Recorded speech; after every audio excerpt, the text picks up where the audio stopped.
Hi, my name's Phil. I'd like to talk about politics, and in this video I'd like to kick off the first Brexit video of the new year.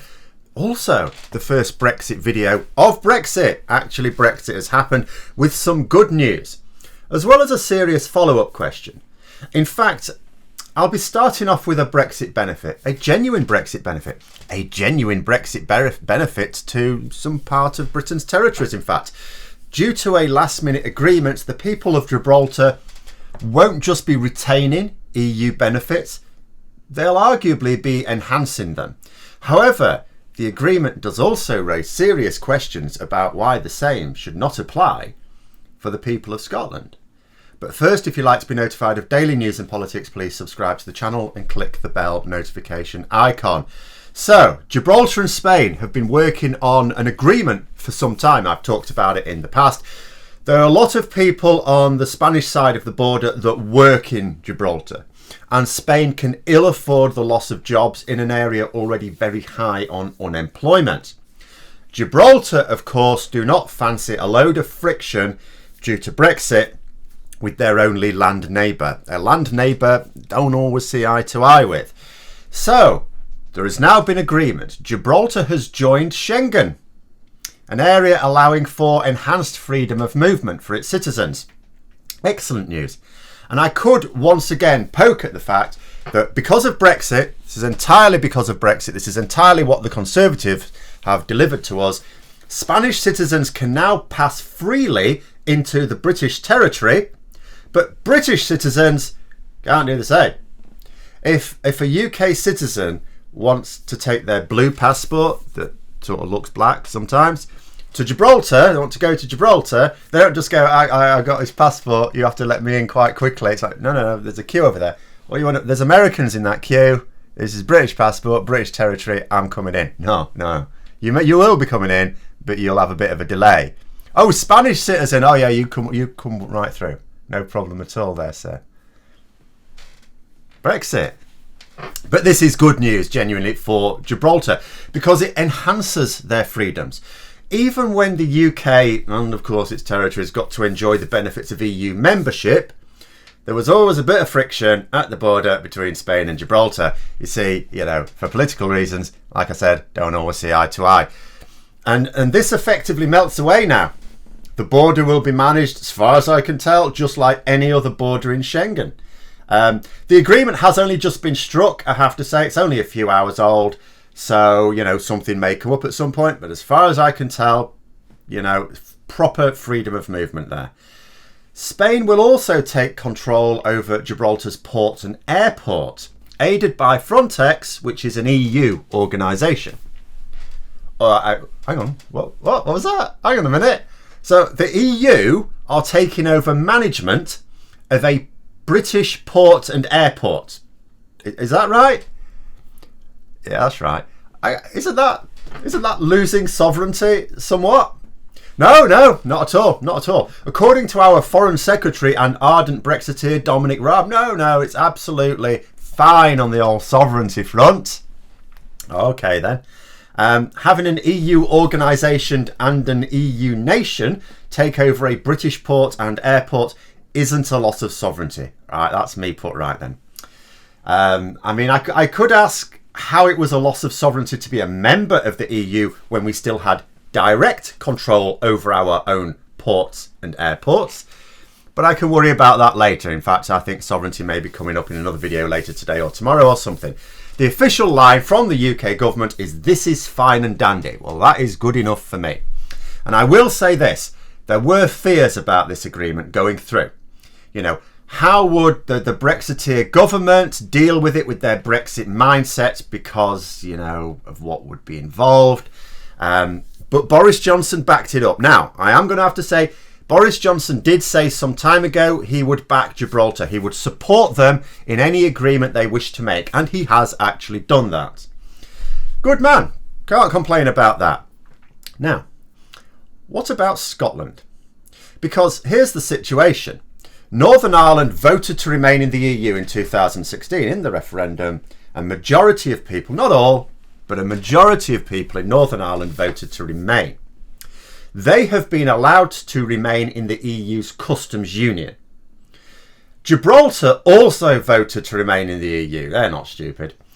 And now they've been able to join Schengen, the EU super freedom of movement pass. So they've upgraded their status in many ways as a result, not as a result of Brexit, but as a result of this agreement, which was prompted by Brexit. Now, England and Wales did vote for Brexit. A majority of neither nation voted for the Conservatives at last year's general election, but general elections are not about single issues either. But Scotland voted to remain in 2016. The only time people were actually asked the single question, not anything else muddying the waters, do you want to remain in the EU or not? Scotland voted yes, by more than the no vote across the whole UK. Now, they also voted for an overwhelming number of MPs representing pro-EU parties in 2017 and 2019. So where's their special arrangements? Because the way Brexit has worked out, it's not credible to say that it's not possible to allow Scotland to have any special considerations. This argument was used a couple of years ago. It's like, well, you can't have part of the UK in the EU and part of it not. That's ridiculous, because the SNP have suggested this already some time ago. Absolutely ridiculous. You can't have just bits of the UK in the EU and bits not. But Northern Ireland is still part of the UK, but it's also part of the EU's customs union. Gibraltar's not really technically part of the UK, but it's a British territory and is now part of Schengen. In fact, were Ireland, the Republic of Ireland, part of Schengen, which it's not, but if it were, you'd imagine Northern Ireland would be now too. So you would imagine that if that were the case, Northern Ireland would also be part of Schengen and part of the EU's customs union. So why shouldn't Scotland be allowed the choice of customs arrangements? If different parts of the UK, despite what the Brexiteers said a couple of years ago, if actually you can have different parts of the UK having different customs arrangements anyway, why shouldn't Scotland?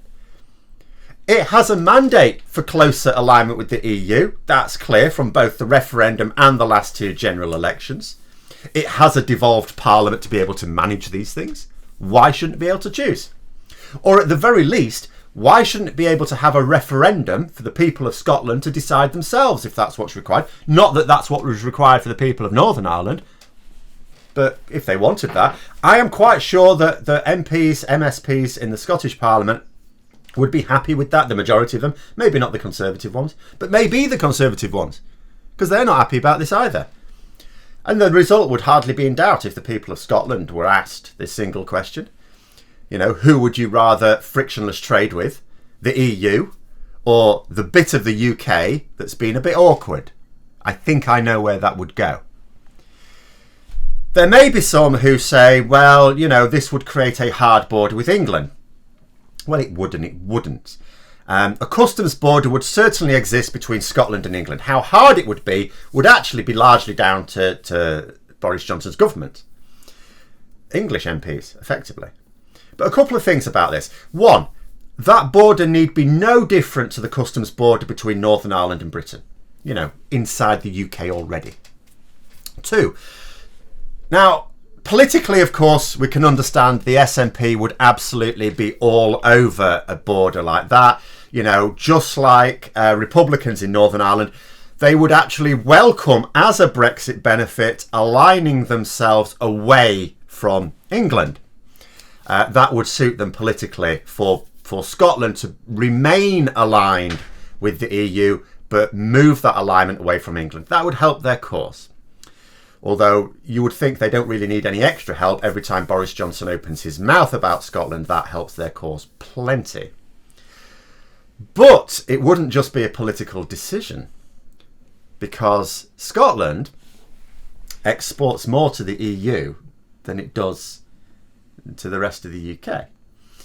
So, and we don't even have to consider the rest of the UK, we just have to consider England and Wales. Because if it joined the EU's customs union, it would have frictionless trade with Northern Ireland as well. So there's an economic as well as a political argument for Scotland to be allowed to determine where it prioritises its frictionless trade. If it has to choose at all, it didn't have to choose before Brexit. It had frictionless trade everywhere. Now it has to have some friction of trade. Why shouldn't it be able to decide where that friction occurs to minimise the damage to its economy? Another thing as well is it wouldn't actually be this decision that would create the customs border either, from a certain point of view, because friction in trade with the EU has been caused by Boris Johnson's government. If Scotland chose to be in the EU's customs union, and I have no doubt it would actually be preserving the status quo of decades. This is something that only changed yesterday. The customs borders erected last night were caused by the Conservatives. That's it. Pure and simple. They weren't caused by Scotland. They weren't even caused by Brexit voters in the rest of the UK, because they were told that there would be no friction with the EU in trade. None at all. It was caused by a small group of very selfish people who promised one thing and delivered another quite deliberately, with no democratic mandate for doing so, regardless of what they'll say. Yes, they talked about friction in trade in last year's general election, but they did not get a majority of the votes, and a lot of the people who will have voted for them voted for another issue anyway. That's the nature of a general election. And it won't just be me posing this question either. This agreement with Gibraltar, on top of the arrangements for Northern Ireland, blows a massive hole in any argument about why Scotland should not have its own bespoke arrangements with the EU in their political and economic benefit. I would be amazed, absolutely amazed, if Ian Blackford did not raise this very point in the first PMQs of the new year. The conclusion will be drawn that MPs in Westminster are not respecting Scotland, not respecting Scottish devolution, not respecting the clear wishes of a majority of the people for Scotland. After all, Scottish MPs do not vote on purely English matters. When Boris Johnson has brought restrictions for England to Parliament to be voted on, it's only voted on by English MPs. Scottish MPs aren't interfering in that. So why should English MPs interfere with trade arrangements for Scotland when it is demonstrably the case that you can have different parts of the UK with different customs arrangements with the EU? The only conclusion you can actually draw is that Scotland is being massively disrespected by this, and this is going to massively boost the case for independence completely unnecessarily, again because of a small, not because of a bad system, although the system certainly needs reforming, but because of a small number of very selfish individuals who've taken over. But those are my thoughts. Let me know yours in the comments below. Hope you found the video interesting. If you did, don't forget to click the like button. If you'd like to support the channel further, please also click the Patreon link for details. And until next time, I'll see you later.